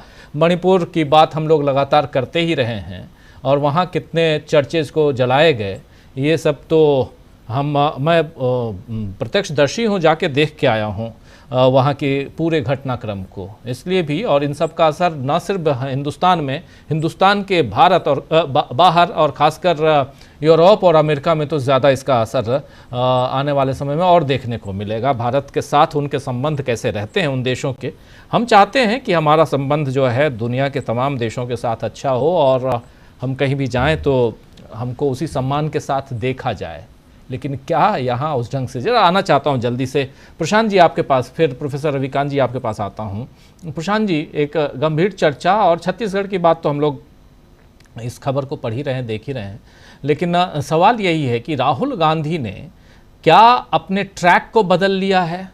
क्योंकि अभी लगातार जिस ढंग से वो अग्रेसिव नोट पे बातें कर रहे हैं और बयान दे रहे हैं, बीजेपी के लोग लगातार आ तो रहे हैं, लेकिन उनके सामने एक और नई और ऊंची दीवार खड़ी हो जा रही है राहुल गांधी के डिफेंस में।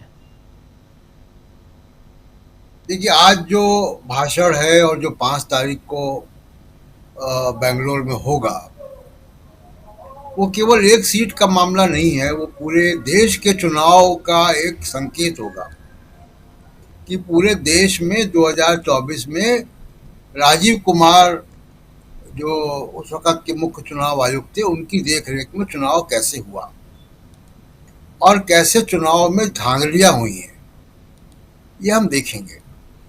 अब जो आज के भाषण से मुझे लग रहा है, कुछ पिछले कुछ दिनों से जो राहुल गांधी जिस तरीके की टोन में बात कर रहे हैं, मुझे लग रहा है कि उनके दिमाग में और कांग्रेस पार्टी में एक किसी बड़े आंदोलन की रूपरेखा जो है वो जन्म ले रही है। और इस वक्त जो सरकार है, जो सरकार का चरित्र है, जो वो आप उसको चुनाव से नहीं हरा सकते। सरकार को ये चुनाव आयोग से तय हो गया है कि अब आप चुनाव से नहीं हरा सकते। मैंने कल भी कहा था, मैं फिर कहूंगा कि ये जो इलेक्टोरल रोल चुनाव आयोग अब बना रहा है, वो बीजेपी के पक्ष में उसने चुनाव को का नतीजा घोषित कर दिया। इस इलेक्टोरल रोल से बीजेपी नहीं हार सकती। जो नाम कटे जिस तरीके से, वो नाम जुड़ेंगे नहीं अब, बल्कि इसमें नाम कटने वालों की संख्या और बढ़ेगी अभी। तो ये जो काम हो रहा है, ये एक कस्टमाइज वोटर लिस्ट बन रही है। और इसमें अगर सोचे विपक्ष कि नहीं, हम तो सुप्रीम कोर्ट पे भरोसा करके, संवैधानिक संस्थाओं पे भरोसा करके, इलेक्शन कमीशन तो संविधान की शपथ लेकर आया है, उन पे भरोसा करके हम इसको सरकार को हिला देंगे और चुनाव हरा देंगे, नहीं संभव है। दुनिया में, पूरी दुनिया का इतिहास उठा के देख लीजिए, इस प्रकार की सरकारें चुनाव से नहीं हारती हैं, आंदोलन से हारती हैं। और ये आंदोलन व्यापक तौर पे रूपरेखा इसकी बनानी चाहिए। कल राहुल गांधी ने एक बहुत इंटरेस्टिंग बात कही थी कि हम जो रिटायर हो गए लोग, उनको भी नहीं छोड़ेंगे। ये बड़ा इंपॉर्टेंट है और इसमें जनता की भागीदारी बड़ी इंपॉर्टेंट है। इसलिए मैंने कल कहा था कि कांग्रेस पार्टी को एक बड़े आंदोलन की 360 डिग्री की, जो तमाम सारे ब्यूरोक्रेट जो कार्यकर्ता की तरह काम करते रहे, जो रिटायर हो गए, ईडी के डायरेक्टर, इन सब के नाम प्रकाशित करने चाहिए। इनके घोटालों के बारे में इनकी चार्जशीट जनता के बीच में आए। कैसे राजीव कुमार जो है वो शाम के 5 बजे के बाद बढ़ा रहे थे, कैसे महाराष्ट्र में 41 लाख लोग बढ़ गए 5 महीने में, और 5 लाख लोग बढ़ते हैं 5 साल में। ये जो बड़े बड़े घोटाले इलेक्शन कमीशन के हुए हैं, और उस पर आप देखिए कि सुप्रीम कोर्ट कह रहा है हम सुझाव दे रहे हैं। तो अगर सुप्रीम कोर्ट के सुझाव का इंतजार करते रहेंगे और इलेक्शन कमीशन एफिडेविट देकर सुप्रीम कोर्ट कह रहा है कि हम आपके सुझाव को नहीं मान रहे, तो ऐसे में रास्ता क्या बचता। और एक मीडिया है जो कि उनकी गोद में बैठा हुआ है। जो लगातार समाज को तोड़ने का काम करता है, संविधान विरोधी काम करता है, राष्ट्रीय एकता को कमजोर करने का काम करता है, गैर बीजेपी सरकारों के खिलाफ षड्यंत्र करता है, उनके खिलाफ प्रोपेगेंडा करता है। इस देश में मुसलमानों के, ईसाइयों के या किसानों के, दलितों के, आदिवासियों के खिलाफ वो कैंपेन करता है। मैंने ये गोदी मीडिया में नहीं देखा ये जो नन्स पकड़ी गई छत्तीसगढ़ में, लेकिन इन पे गोदी मीडिया ने क्या चलाया होगा, इसको इमेजिन करना बहुत मुश्किल काम नहीं है। और जैसा आपने भी इशारा किया, ये अंतर्राष्ट्रीय खबर है, ये क्रिश्चियन वर्ल्ड में जाती है खबर और उसकी मॉनिटरिंग होती है। इस बार जब ट्रंप जीत कर आए हैं तो ट्रंप ने तब्दीली की है व्हाइट हाउस में। अब उन्होंने एक स्पिरिचुअल एडवाइजर भी, जो जिसका ओहदा मंत्री के बराबर है, वो रखा है, और वो चर्च की पैस्टर हैं। वो क्या करती हैं, वो दुनिया भर में अमेरिका की एम्बेसी से क्रिश्चियनिटी वाले मामले पर डेटा मंगाती हैं। तो क्या ये छत्तीसगढ़ का मामला नहीं गया होगा व्हाइट हाउस में, या इस तरीके के तमाम मामले? क्या वजह है कि भारत में इतनी लिंचिंग हो गई, कश्मीर का मुद्दा हो गया, सब हो गया, यूरोपियन यूनियन की पार्लियामेंट ने कभी रेजोल्यूशन नहीं पास किया, मणिपुर पे पास किया रेजोल्यूशन? इस संकेत को समझना चाहिए और इसको लिंक कीजिए इस बात से कि भारत के पक्ष में या नरेंद्र मोदी के पक्ष में दुनिया कोई ताकत नहीं खड़ी हुई। और मैं दावे के साथ कह सकता हूं राजीव जी, इसकी रिकॉर्डिंग भी रहेगी जो अभी मैं बोलने जा रहा हूं, कि कल को कोई दूसरा प्रधानमंत्री होगा और पाकिस्तान के साथ इस तरीके की झड़प होगी, पूरी दुनिया साथ में खड़ी होगी भारत के। ये तब्दीली, ये इसकी वजह है कि ये जो भारत में मानवाधिकार का उल्लंघन हो रहा है, जो डेमोक्रेटिक इंस्टीट्यूशंस को नुकसान पहुंचाया जा रहा है, इन जो माइनॉरिटीज के ऊपर हमले होते हैं, तो यूरोप, जो वेस्टर्न यूरोप है, जो डेमोक्रेटिक कंट्रीज हैं, उनके साथ मोदी साहब की कल्चरल फिटनेस नहीं है।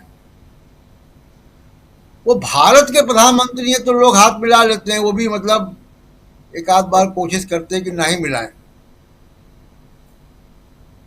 दिख रहा है, अभी विजुअल्स आते हैं, दिखाई देता है। तो ये एक बड़ी एक रूपरेखा अगर राहुल गांधी या कांग्रेस पार्टी ने नहीं बनाई है तो अब बनानी चाहिए। जो गर्ग साहब कह रहे थे कि पूरा विपक्ष खड़ा है, आज महबूबा मुफ्ती ने प्रेस कॉन्फ्रेंस की है बिहार के SIR के मामले में जी। अब आप सोचिए, तो एक बड़े आंदोलन की आवश्यकता है इस देश में, ताकि संवैधानिक इंस्टीट्यूशंस को जी। दूसरी बात, जो मीडिया का मामला है, मीडिया के ये जो ब्रॉडकास्ट मीडिया है, गोदी मीडिया है, इनके खिलाफ भी एक बड़े आंदोलन की जरूरत है और बहुत व्यापक आंदोलन की जरूरत है। केवल बायकॉट करने से नहीं होगा कि हम बिहार का इलेक्शन बायकॉट कर देंगे, हम मीडिया में जाना बंद कर देंगे, केवल बायकॉट से नहीं होगा। ये मामला आपको इसको आंदोलन का स्वरूप देना होगा, लोगों की भागीदारी जो है वो लानी पड़ेगी ताकि जनता रिएक्ट करे। आप किसान आंदोलन का एग्जाम्पल देख लीजिए, आप कितनी बार गए, हम लोग सब गए वहां पे। किसान आंदोलन ने अपनी जमीन पर इस मीडिया को घुसने नहीं दिया, बेइज्जत करके निकाला। जहां वो धरना प्रदर्शन कर रहे थे वहां इनको नहीं घुसने दिया उन्होंने। और यही एक वजह थी कि किसान अपनी बात मनवा पाए। अगर वो मीडिया को वहां आने देते तो कोई ना कोई साजिश होती और पूरा सा मामला गड़बड़ होता। तो किसान आंदोलन से समझना चाहिए। कांग्रेस पार्टी को ट्रंप से भी देखना चाहिए कि उनके खिलाफ भी लेगेसी मीडिया था, उन्होंने कैसे मैनेज किया। उन्होंने नए तरीके कौन से निकाले, उसका भी अध्ययन करना चाहिए। बहुत सारे एग्जाम्पल पूरी दुनिया में, कांग्रेस पार्टी के पास बहुत काबिल लोग हैं, वो देखते होंगे।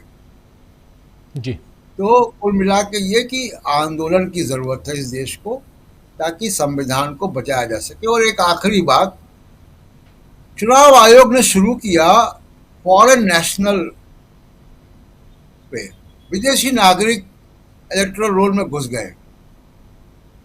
मैं शुरू से कह रहा हूं, फिर कह रहा हूं, अभी तक एक भी विदेशी नागरिक को चुनाव आयोग ने चिन्हित करके फॉरेनर्स ट्रिब्यूनल को नहीं दिया है उसका नाम।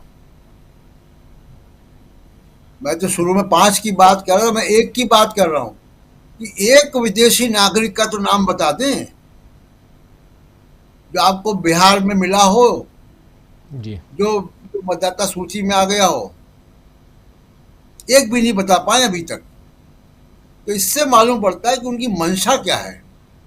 जी जी जी बिल्कुल बिल्कुल, आप सही कह रहे हैं। गर्ग साहब, ज़रा एक बार फिर आना चाहता हूं आपके पास और चुनाव आयोग की बात।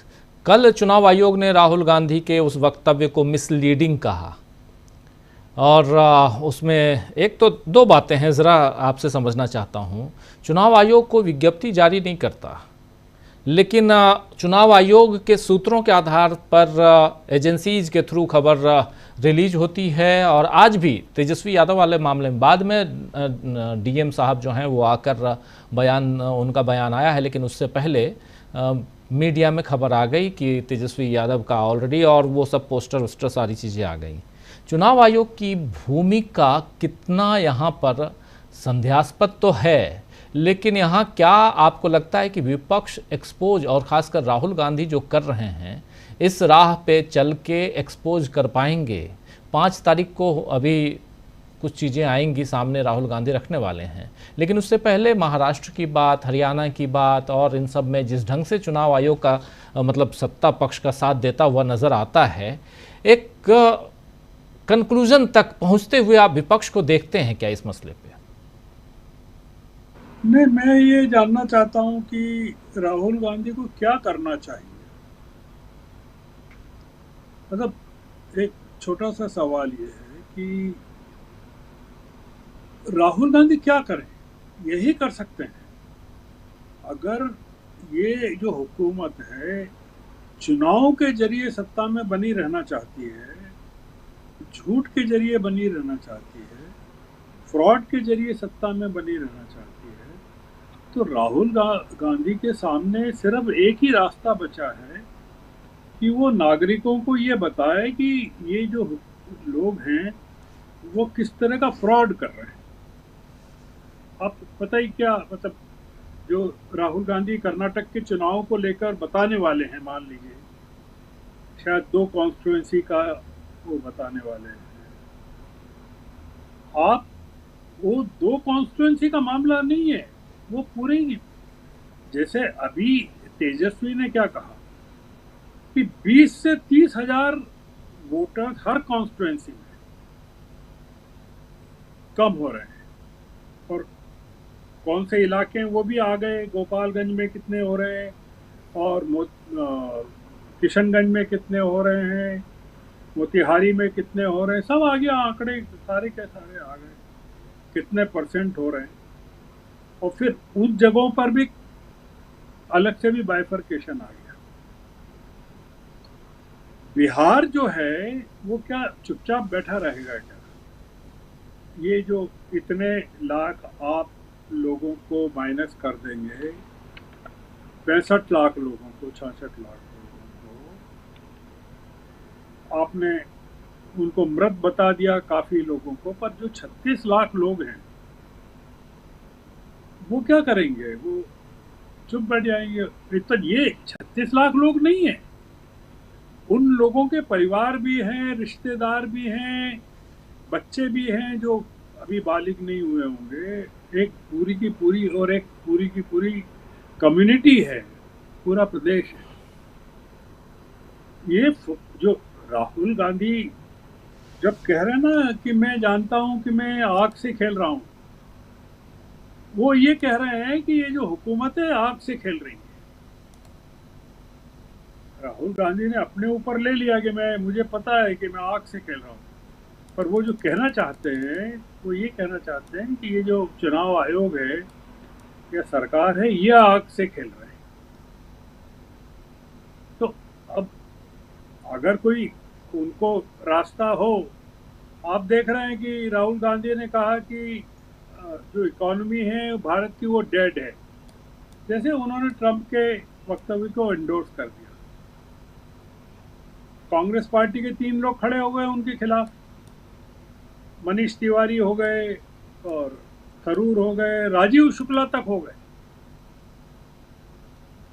आप सोचिए, अब राहुल गांधी कह रहे हैं इकोनॉमी डेड है, तो वो उस संदर्भ में नहीं कह रहे हैं जिस संदर्भ में ट्रंप कह रहे हैं जी।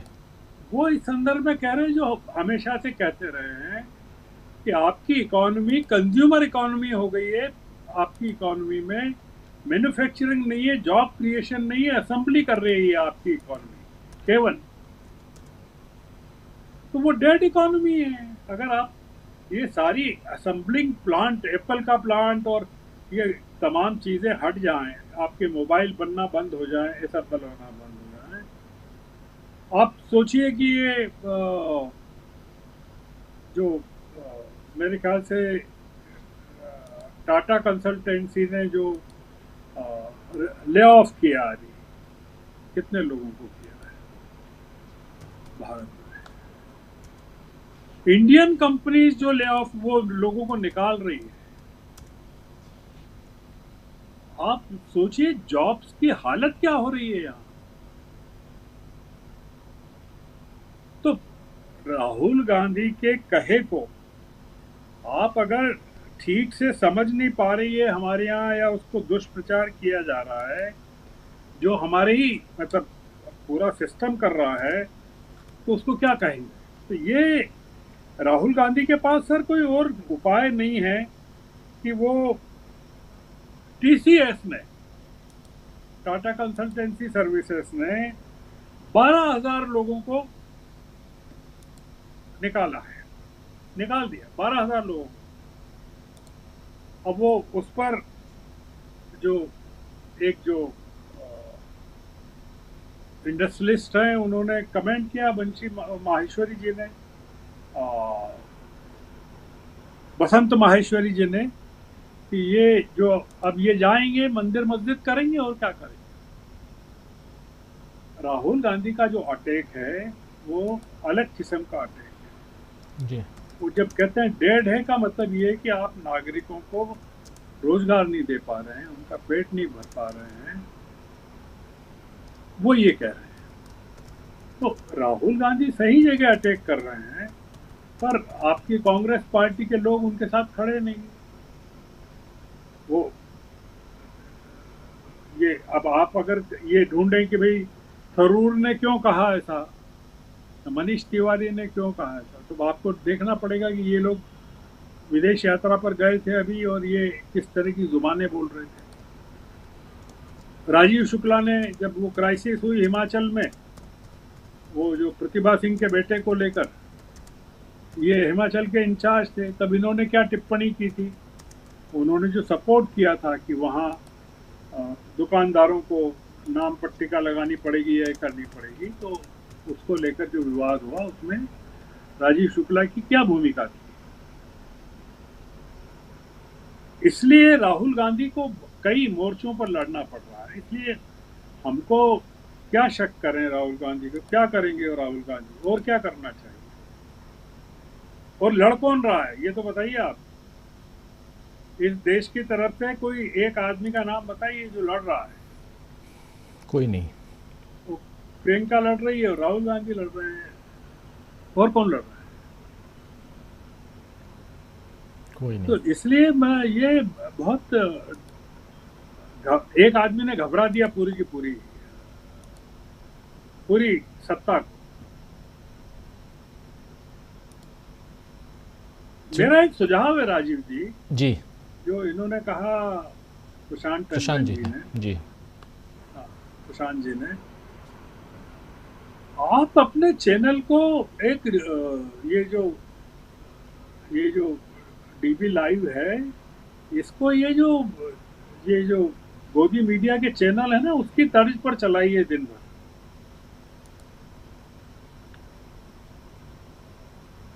पूरी वो उसको पूरे उस ढांचे में डाल दीजिए आप, पूरा का पूरा। जैसे ये चलते हैं ना, ये नाम नहीं ले रहा हूं मैं, पर जी जी जो जी भी जी। चलते हैं, आप उसको पूरे उस ढांचे में डाल दीजिए, लोग आपके ही चैनल को दिन भर देखें। निकाल दीजिए ये जो प्रेजेंट मोड है, इसमें से थोड़ा सा निकाल दीजिए, तो आप देखिएगा कि जो लोग हैं वो मजबूरी में जो वो उनको देखते हैं, वो आपके डीबी लाइव को देखने लगे। आपको थोड़ा सा उसमें चेंज करना पड़ेगा जी। काफ़ी चेंज करना पड़ेगा फॉर्मेट में, उसमें ले आइए आप वो जो एक ये लोग जिस तरह से चलाते हैं उसमें ले आइए आप। प्राइम टाइम मतलब 6-7 घंटे के लिए ही ले आइए, सुबह के 4 घंटे, शाम के 4-5 घंटे, 6 घंटे के लिए ले आइए, जब लोग देखते हैं तब। ये बहुत ज़रूरी है, ये मीडिया का इन्होंने जो कहा प्रशांत जी ने, ये बहुत ज़रूरी है, क्योंकि ये अब ये बड़ा डिसाइसिव फेज है। और आप देख रहे हैं कि जैसे राहुल गांधी कुछ करते हैं, ये गोदी मीडिया पूरी तरह से भिड़ जाता है। आपको भी भिड़ना पड़ेगा, उसी पैटर्न पे भिड़ना पड़ेगा। अब ये जो आपका वर्तमान पैटर्न है, ये इसका एक सैचुरेशन पॉइंट हो गया है जी। अब उसको मेरे ख्याल से थोड़ा सा दिन में चाहे तो 1 दिन के लिए करके देखिए, सप्ताह में 2 दिन करके देखिए, शनिवार रविवार को करके देखिए। बढ़िया सुझाव है गर साहब, बहुत अच्छा सुझाव है। प्रशांत जी जैसे आदमी आपके पास हैं, और अमलेंदु हैं, और बड़ी टीम है जी। सुबह से रात तक आप करके देखिए, आपको मजा आ जाएगा। ये जो टॉप के चैनल हैं गोदी मीडिया के, नोएडा के, उसकी तर्ज पर आप ले आइए जी। पैरेलल उस पर, जी। और न्यूज़ भी वैसे ही दी जा रही है, डिस्कशन भी वैसे ही हो रहा है क्या जी। और दंगे फसाद दंगल भी वैसे ही हो रहा है और जी। सब करिए आप थोड़ा सा, आप पाएंगे कि बहुत फर्क पड़ जाता है। लोगों को बहुत मजबूरी में वो चीज़ें देखना पड़ती हैं जी। क्योंकि और कोई विकल्प नहीं है। सारे चैनल खरीद लिए गए हैं, सारे इन्फ्लुएंसर्स खरीद लिए गए हैं। अब देखिए, हम लोग इस वक्त अभी चर्चा कर रहे हैं, और इस वक्त राहुल गांधी के कल के वक्तव्य को जो मिसलीडिंग इन्होंने जारी किया था, उसके बगल में एक लेटर को चस्पा करके चुनाव आयोग ने फिर जारी किया। वो चिट्ठी जो है वो 12 जून की चिट्ठी है चुनाव आयोग की, और 12 जून की चिट्ठी वो है जब इंडियन एक्सप्रेस अखबार में राहुल गांधी ने एक आर्टिकल लिखा था, आपको याद होगा, जिसमें चुनाव आयोग और महाराष्ट्र का जिक्र किया था उन्होंने। उसके बाद वो चिट्ठी आई थी। उस चिट्ठी को आज दोबारा इस वक्त जब हम चर्चा कर रहे हैं, तो उस चिट्ठी को दोबारा चुनाव आयोग ने जारी किया है। डीबी लाइव को उस पैटर्न पे ले आएंगे जी, तो लोगों को एक वैकल्पिक मीडिया चैनल मिलेगा देखने के लिए। लोग मुझे कितना सुनेंगे, मतलब सुन लिया मुझे जितना सुनना, जी। पर इन लोगों को ये जो पूरे के पूरा विशिएट कर रहे हैं ना पूरे न्यूज़ वर्ल्ड को, इसको जवाब देना बहुत जरूरी है। तो मैंने सोचा एक सुझाव आपके लिए, और क्या है। नहीं, अच्छा सुझाव है गर साहब, अच्छा सुझाव है। और आप सही कह रहे हैं, कम से कम इतना तो है कि वन साइडेड जो चल रहा है, किसी खबर को अपने हिसाब से मैनिपुलेट किया जा रहा है, कम से कम उसका दूसरा पहलू, दूसरा कोना, दूसरी साइड। एग्जैक्टली, जैसे ही वो उधर दिखाएं वैसे ही आप अपने उस पर उसको भांडा फोड़ कर दीजिए। जी, ये मेरा जी जी जी। बहुत लोग देखेंगे, बहुत लोग। प्रशांत जी कुछ कह रहे हैं। प्रशांत जी, प्रशांत जी जैसे एक्सपर्ट जिन्होंने इतना काम किया है मेन स्ट्रीम में, वो अगर मदद करेंगे तो बहुत आपको फर्क पड़ जाएगा। मैं बिल्कुल गर्ग साहब, बहुत उचित सुझाव है, लेकिन विपक्षी पार्टियों को भी तय करना पड़ेगा कि उनका मीडिया कौन सा है। अभी वो तय नहीं कर पा रहे, अभी तक नहीं तय कर पा रहे। वो 5 स्टार होटल के कॉन्क्लेव में बैठते हैं जाकर और वो बेइज्जत होते हैं जाकर। वो उनके स्टूडियो में जाते हैं या ऑनलाइन जाते हैं और बेइज्जत होते हैं, और वो सोचते हैं कि उनकी बात कहने का मौका मिल गया। नहीं, उनकी बात वो 5 मिनट लेते हैं। 23 घंटा 55 मिनट वो उनके खिलाफ एजेंडा चलाते हैं। 5 मिनट वो आपको इसलिए लेते हैं कि उनको एक सामने खिलाड़ी चाहिए कोई एक, अदरवाइज वो उनका खेल चलेगा नहीं। तो वो किराए के, देखिए कि वो जो पैसा देकर लाते हैं, कोई मुस्लिम नेता बैठाते हैं, कोई वो बैठाते हैं विवाद खड़ा करने के लिए, मुर्गे लड़ाई के लिए। अब अगर विपक्षी पार्टी के नेता ये तय कर चुके हैं कि उनको उस मुर्गे लड़ाई में जाके बैठना है, तो हम क्या कर सकते हैं? हम तो अपना काम कर रहे हैं। तो विपक्षी पार्टियों को भी एक जो है तय करना पड़ेगा कि आपको क्या सम्मानजनक एक राजनीति करनी है, या जो शाम के वक्त जिस वक्त हम लोग यहाँ बैठे हुए हैं वहाँ पे कोई 3-4 लोगों के साथ मुर्गा लड़ाई में शामिल होना है। तो विपक्ष को भी तय करना पड़ेगा कि उनका मीडिया कौन सा है और उनकी मीडिया की पॉलिसी क्या है। क्या वो मुर्गा लड़ाई के कैरेक्टर हैं, उसमें खुश हैं, या वो एक वाकई एक परिवर्तन चाहते हैं लोगों के जहनों में और एक आंदोलन खड़ा करना चाहते हैं। तो वो आंदोलन वहाँ मुर्गे लड़ाई में बैठ के तो नहीं होगा, आपको वहाँ से निकलना पड़ेगा।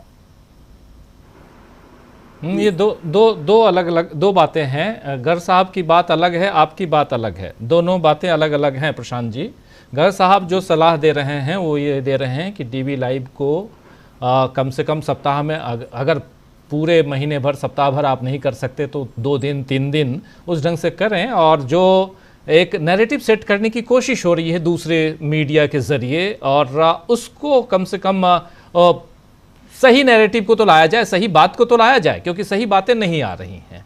एक बात ये है। दूसरी बात जो आप कह रहे हैं वो भी इम्पॉर्टेंट है कि विपक्ष को अपना मीडिया भी चुनना पड़ेगा, जैसे सत्ता पक्ष ने अपना मीडिया बना लिया है। ये भी सही है, ये विपक्ष का काम है, उस पर तो हम लोग कुछ जोर नहीं दे सकते, लेकिन हम लोग जो कर सकते हैं वो ये कर सकते हैं जो गर साहब कह रहे हैं।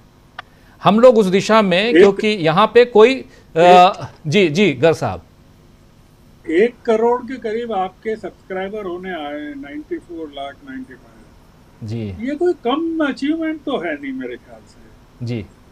तो अगर आपको विपक्ष की क्या, वो जैसे ही आप पैटर्न चेंज करेंगे विपक्ष भी अपना पैटर्न चेंज कर लेगा। उसको क्या करें, उसको 2 मिनट लगती है अपनी लॉयल्टी चेंज करने में, और विपक्ष तो हमको क्रिएट करना है ना, उसमें क्या हो गया। आप थोड़ी सी इस तरह के चीजें क्रिएट करेंगे, विपक्ष अपने आप दौड़ के आएगा आपके पास, क्यों नहीं आएगा। इसलिए मुझे मतलब कोई सप्ताह में 1 आध दिन भी करके प्रयोग करिए, आप देखिए क्या फर्क पड़ता है।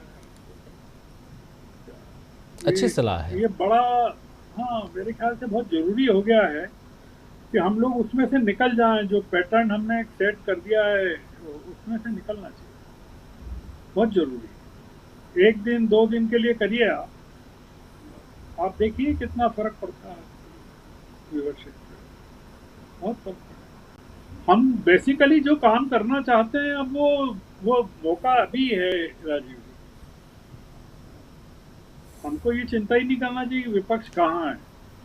हमको तो जनता हमारे साथ है कि नहीं है, उसको क्या मैसेज देना है, वो हमारा रिसर्च विंग जो है निकाल कर देगा कि भी ये है, देखिए ये असलियत ये है। जी जी, बिल्कुल बिल्कुल, आप सही कह रहे हैं, बिल्कुल सही। प्रशांत जी कुछ जोड़ेंगे इसमें? जी बिल्कुल। देखिए, ज़रूरत तो है कि एक हम डीबी लाइव तो ऑलरेडी करता है और बहुत सारा जो दूसरा मीडिया पैदा हुआ वो भी करता है। फ़र्क स्केल का है, तो वो स्केल की बात गर्ग साहब कर रहे हैं जिससे मैं सहमत हूँ कि वो स्केल पे एक मीडिया जो है यहाँ पे होना चाहिए और जिसका पेनिट्रेशन जो है वो जनता के अंदर तक हो। तो पेनिट्रेशन तो देखिए डीबी लाइव का भी है और डिजिटल प्लेटफॉर्म के दूसरे चैनलों का भी है। अभी आप देखिए अजीत अंजुम गए और उन्होंने इलेक्शन कमीशन को डिफेंसिव कर दिया। तो डीबी लाइव ने कई मौक़ों पर ऐसा किया है। पुलवामा का पूरा मामला फिर से पैदा करने में डीबी लाइव का भी एक रोल है। तो ये संभव है और इसमें सहयोग जो है वो विपक्षी पार्टियों का मैं कहूँगा कि फिर ज़रूरत है, क्योंकि उनको ज़रूरत है, स्टेक होल्डर वो हैं। हम तो अपना काम कर ही रहे हैं, जितने भी सीमित रिसोर्सेज हैं वो अपना काम कर रहे हैं। गर्ग साहब ने एक डायरेक्शन दिया, उस डायरेक्शन पे भी हम लोग सोच सकते हैं कि इसको कैसे करें, उसका वर्कआउट कर सकते हैं कि उसको कैसे किया जाए। जी, अच्छा सुझाव है।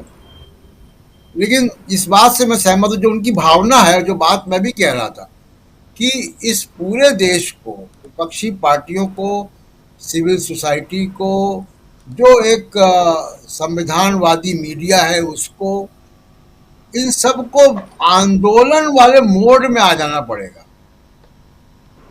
एग्जैक्टली। ये बात है असल में, कि चाहे वो आप सिविल सोसाइटी में, चाहे आप एनजीओ में हैं, चाहे वो आप सामाजिक कार्यकर्ता हैं, मीडिया है, पत्रकार हैं, पॉलिटिकल पार्टी है, इस वक्त एक बड़े अलायंस की ज़रूरत है, जो सन 74 में अलायंस बन गया था। इस तरीके के बड़े अलायंस की ज़रूरत है और ये काम विपक्षी पार्टियों का भी है और सजग नागरिकों का भी है। जी जी जी, बिल्कुल बिल्कुल, आप सही कह रहे हैं। और ऐसे भी मीडिया, विपक्ष की भूमिका में मीडिया को रहना भी चाहिए। सवाल तो एक विपक्ष तो हम है ही, सत्ता किसी की भी हो, सवाल पूछेंगे और उन मसलों को, उन खबरों को देश के सामने लाएंगे जो जनता के हित की बात है। राहुल गांधी वो भूमिका निभा रहे हैं। जो एक सवाल लेके आया था मैं गर्ग साहब आपके पास, सवाल थोड़ा अटपटा ज़रूर था जो सेकंड राउंड में आपके पास आया था कि राहुल गांधी अकेले क्या जो कर रहे हैं, क्या वो सही कर रहे हैं। लेकिन उसके निहितार्थ, निहित में यही था जो आप बाद में लेके आए कि डीबी लाइव जैसे चैनल को कम से कम ज़्यादा से ज़्यादा वक्त उस पैटर्न पे जाना होगा जिस पैटर्न पे दूसरे चैनल्स जो अब सत्ता के अधीन नज़र आते हैं। और वही था कि राहुल गांधी इतनी मेहनत कर रहे हैं, लेकिन राहुल गांधी के पूरे काम को एक लाइन में ध्वस्त करने के लिए यहाँ हज़ारों मीडिया के अलग अलग विंग जो हैं वो लगे हुए हैं और उसके साथ साथ सरकार भी। अभी जिस 12 तारीख की जो चिट्ठी ऊपर स्क्रीन पे आप देख रहे हैं, ये चिट्ठी 12 जून की चिट्ठी है। चुनाव आयोग ने ये चिट्ठी लिखी थी तब जब राहुल गांधी ने आर्टिकल लिखा इंडियन एक्सप्रेस में, और उस आर्टिकल का जवाब देते हुए इन्होंने चिट्ठी अपनी सफाई देने की कोशिश की। फिर इंडियन एक्सप्रेस फ्रंट पेज से लास्ट पेज तक कई जगह राहुल गांधी के ही आर्टिकल को ध्वस्त करने में लग गया। लेकिन आज इस चिट्ठी को दोबारा मीडिया के सामने लाने की जरूरत क्यों पड़ी? बस वही है जो मैं कह रहा था, जो आप उसके बाद जो बातें रख रहे थे गर्ग साहब, बहुत इंपॉर्टेंट। मैं कह रहा था इंडियन एक्सप्रेस ने क्या किया। इंडियन एक्सप्रेस ने आर्टिकल राहुल गांधी का छापा और अगले दिन उसने क्या किया कि फ्रंट पेज पर अपने 3 करस्पॉन्डेंट की रिपोर्ट छापी राहुल गांधी के आर्गुमेंट्स को खंडन करने के लिए। कोई अखबार नहीं करता है।